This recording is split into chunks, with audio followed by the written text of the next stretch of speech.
तो SC/ST act में बदलाव के खिलाफ बुलाए गए भारत बंद के दौरान कई राज्यों में हिंसा हुई है, रेल रोकी गई है, आगजनी और पत्थरबाजी भी हुई। और आपको बताएं कि हिंसा में कई लोगों को अपनी जान गंवानी पड़ी है और करोड़ों की संपत्ति का नुकसान हुआ है। हिंसा को देखते हुए यूपी के कई जिलों में स्कूलों को बंद रखने का आदेश भी दिया गया है।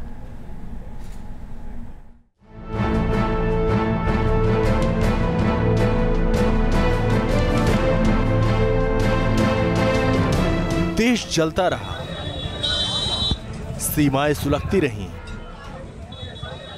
और इस तपिश ने कई जानों की आहुति ले ली। देश को करोड़ों की संपत्ति का नुकसान हुआ, जिसके बाद अलग अलग राज्यों से तांडव की तस्वीरें आई।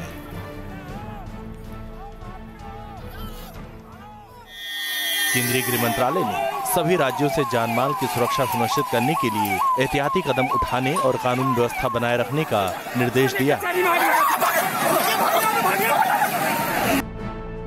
गृह मंत्रालय ने मध्य प्रदेश और उत्तर प्रदेश में 800 दंगारोधी पुलिसकर्मियों को भेजा है। ग्वालियर में मौत के बाद पूरे शहर में इंटरनेट सेवाएं बंद कर दी गई, जबकि सागर और ग्वालियर में धारा 144 लागू कर दी गई।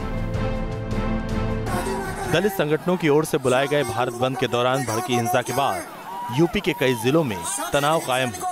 हिंसक घटनाओं के मद्देनजर कई जिलों में प्रशासन ने स्कूलों को बंद रखने का आदेश दिया।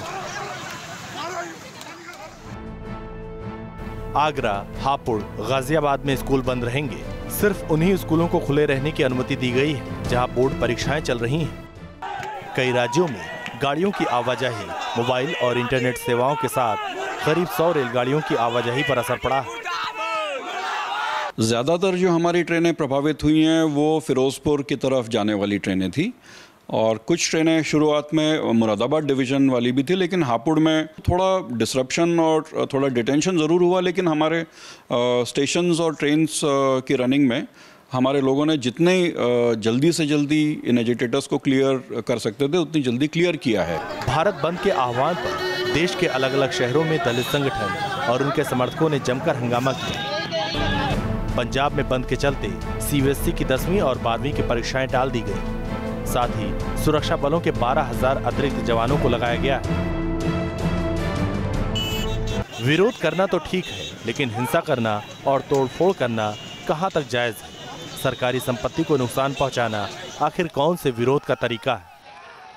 Team news nation. और देश के अलग अलग हिस्सों से इस वक्त हमारे संवाददाता हमारे साथ जुड़ रहे हैं। सबसे पहले भोपाल का रुख कर लेते हैं। नीरज हमारे साथ है। नीरज, कई जगहों पर स्कूल कॉलेज बंद रखने के आदेश दिए गए हैं, वो तो अपनी जगह पर है, लेकिन कल जो हमने तस्वीरें देखी थी, जो भयावह तस्वीरें थी, आगजनी की तस्वीरें, तोड़फोड़ की तस्वीरें, मारपीट की तस्वीरें, लोगों की जानें चली गई। प्रशासन इतने बड़े पैमाने पर ये भांप नहीं पाया कि इतने सारे लोग सड़कों पर आ जाएंगे, इतना कुछ हो जाएगा। आज क्या तैयारी है प्रशासन की?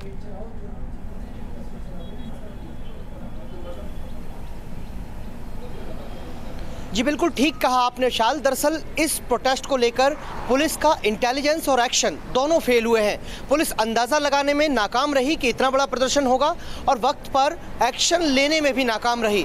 इससे सबक लेते हुए जब शाम में मुख्यमंत्री शिवराज सिंह चौहान ने पूरे हालात की लगातार समीक्षा की है, उसके बाद अब अलग अलग जगह पर पैरामिलिट्री फोर्सेस के ट्रूप्स को डिप्लॉय किया गया है।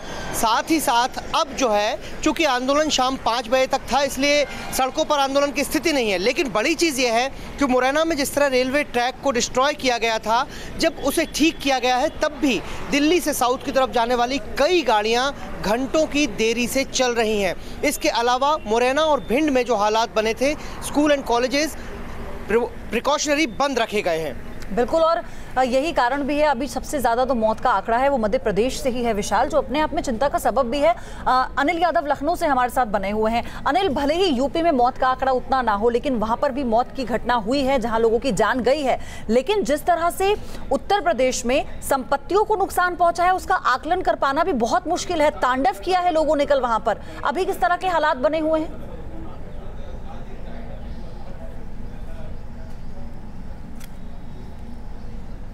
बिल्कुल, अगर कल की हम बात करें तो दलित आंदोलनों का इतिहास रहा है कि कभी उनमें हिंसा नहीं हुई है, लेकिन कल की जो बात है, कल जो आंदोलन हुआ है वो थोड़ा सा अप्रत्याशित था।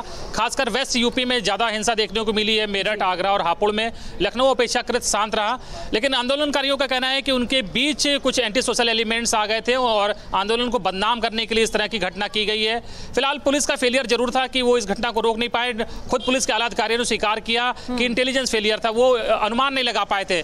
लेकिन आज अपेक्षाकृत कल के मुकाबले शांति है। लखनऊ कल भी शांत था, आज भी शांति है, सब कुछ नॉर्मल है और लाइफ जो है एक बार फिर से पटरी पर लौटती हुई दिख रही है। चलिए, लाल सिंह फौजदार हमारे साथ जयपुर से जुड़े हुए हैं। लाल सिंह फौजदार, राजस्थान के अलवर में एक शख्स को अपनी जान यहां पर गंवानी पड़ी है।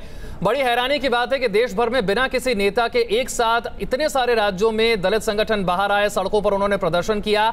आज स्थिति कैसी?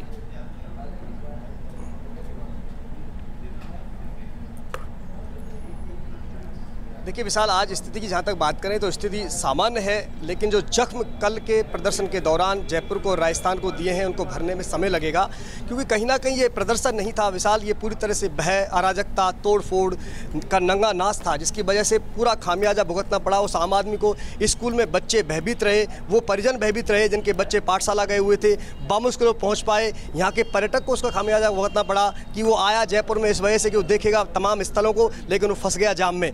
यानी कि जो कल की जो तस्वीर थी विशाल, उसको अगर देखा जाए तो ये कहीं ना कहीं बंद नहीं था, ये एक तरह से कह सकते हैं एक प्रदर्शन था और शक्ति प्रदर्शन में तब्दील हुआ। और साथ साथ में राजस्थान के संदर्भ में एक बात जरूर यह कहना चाहूंगा, जो पूरे कमोबेश पूरे देश में लागू हो रही है, जिस तरह जातीय आधार पर ये सेनाएं खड़ी हो रही हैं, कहीं करनी सेना है, कहीं भीम सेना है, कहीं मीन सेना है, और ये जो रूप लेते जा रहे हैं और इसके बाद जो हिंसा और उपद्रव होती है वो कहीं ना कहीं बहुत ही गहरी चिंता का विषय है और आने वाले कल में हमें इस पर विचार करना होगा, क्योंकि राजस्थान के बिल्कुल यूपी में है और इसकी आज कैसे दिल्ली तक पहुंची है ये जानेंगे दीपक से। तो कल हुई हिंसा के बाद से पूरे देश में अलर्ट है, हर जगह से तस्वीरें निकल कर आ रही हैं, किस तरह से उत्पात मचाया है उपद्रवियों ने। दिल्ली से हमारे सहयोगी दीपक रावत हमारे साथ जुड़े हुए हैं। दीपक, पूरा देश कल सुलगा है एक तरह से देखा जाए तो, क्योंकि जिस तरह की तस्वीरें निकल कर आई हैं उसने हर एक व्यक्ति को हैरान कर दिया, लेकिन साफ तौर पर लापरवाही जो निकल कर आई वो पुलिस प्रशासन की थी, क्योंकि वो खुद भी इस बात को कहते हुए नजर आए कि उन्हें इस बात का कतई इल्म नहीं था कि इतने बड़े लेवल पर लोग इकट्ठा हो जाएंगे, इतने बड़े लेवल पर उत्पात हो जाएगा।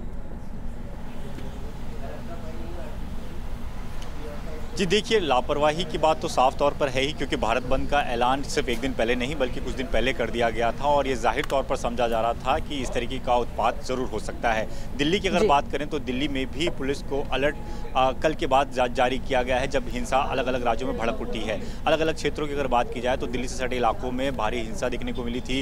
गाजियाबाद रेलवे ट्रैक की बात करें तो सैकड़ों की तादाद में लोग ट्रैक पर आ गए। जितनी भी राजधानी, शताब्दी एक्सप्रेस हैं, मालगाड़ियाँ हैं, सबको रोक दिया गया। हालांकि उसके बाद पुलिस बल को भेजा गया, उनको हटाया गया। दिल्ली की अगर बात करें तो दिल्ली के अलग अलग बाजारों में सीलिंग को लेकर पहले से विरोध चल रहा है, व्यापारी परेशान हैं। ऐसे में अब उनको इस बात का डर सता रहा है कि कुछ ऐसे लोग वहां बिल्कुल के साथ मारपीट करें। जो डर सता रहा है उसे लेकर प्रशासन को सतर्क रहना होगा और ये मानकर चला जा रहा है कि कम से कम आज जैसा कि कल हुआ, आज ऐसा फिर से दोहराया नहीं जाएगा, वो रिपीट नहीं होगा और सीख लेने की जरूरत है इससे। आप बने रहिए हमारे साथ, गुड मॉर्निंग नेशन आगे भी जारी रहेगा।